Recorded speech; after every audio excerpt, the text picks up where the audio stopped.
హరిశంకర్ ఆరోగ్య విజయం, కుటుంబం ఇచ్చిన కొత్త జీవితం. ఈ కథ ఈరోజు మీకు వినిపించడం జరుగుతుంది.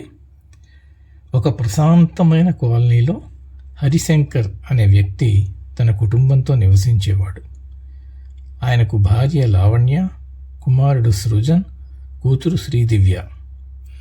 బయటికి చూస్తే వాళ్ళ జీవితం సంతోషంగా కనిపిస్తుంది, కానీ ఒక సమస్య మాత్రం ఆ కుటుంబాన్ని నెమ్మదిగా ఇబ్బంది పెడుతోంది.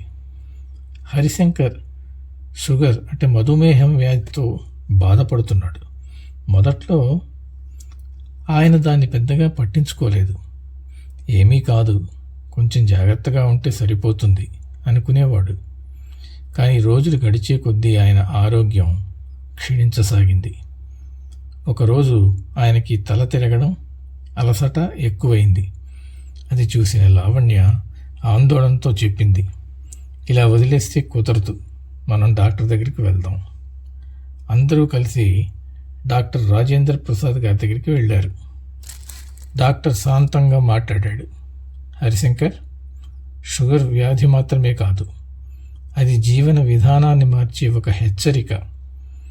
ఆయన కుటుంబాన్ని చూస్తూ ఇలా చెప్పాడు, మీ అందరూ కలిసి జాగ్రత్తలు తీసుకుంటే ఇది పూర్తిగా నియంత్రణలో ఉంటుంది.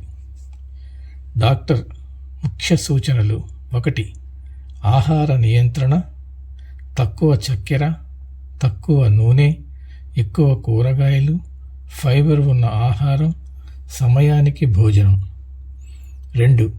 ప్రతిరోజు వ్యాయామం, కనీసం 30 నిమిషాల నడక, యోగా లేదా ఆనంద వ్యాయామం.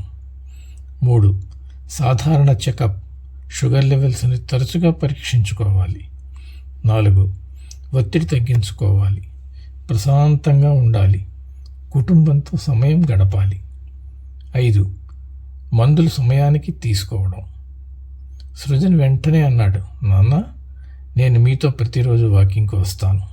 శ్రీదివ్య కూడా నవ్వుతూ చెప్పింది, మనందరం ఒకేలా హెల్దీ ఫుడ్ తిందాం. లావణ్య ప్రేమగా చూసి చెప్పింది, ఇది మీ పోరాటం కాదు, మనందరి బాధ్యత. ఆ రోజు నుంచి ఆ కుటుంబం మారిపోయింది. హరిశంకర్ ఒంటరిగా కాకుండా కుటుంబం మొత్తం కలిసి ఆయన ఆరోగ్యాన్ని కాపాడింది. కొన్ని నెలల తర్వాత డాక్టర్ రాజేంద్ర ప్రసాద్ నవ్వుతూ అన్నాడు, చూడండి, జాగ్రత్తలు తీసుకుంటే షుగర్ కూడా మనకి వింటుంది. హరిశంకర్ కళ్ళల్లో ఆనందం కనిపించింది. ఆయనకు ఒక విషయం అర్థమైంది, వ్యాధి కంటే కుటుంబం ఇచ్చే సహాయం గొప్పది. ముగింపు సందేశం: నైతిక.